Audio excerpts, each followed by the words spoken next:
Magandang araw mga idol. Tayo po ay magligpit nitong fiberglass. Napakakatipo niyan mga idol. Pinapaligpit po sa amin, nilalagay namin sa Tupperware na malaki. Installation po ng ducting yan para sa aircon mga idol. Di na po kailangan, kaya kailangan nating isalansa ng maayos. Ayan po. Busy po tayo mga idol.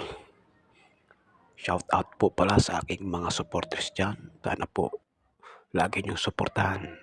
Maraming salamat po sa pagtitiwala niyo mga idol. At lagi kayo nandyan nanonood ng aking mga video. Balang araw po ay makakabawi rin po ako sa inyo. Sana po lagi niyong abangan ng aking mga video mga idol. Sa mga hindi man po nanonood ng aking video, maraming salamat pa rin po. Kung saan po nakakarating ang video na to, salamat.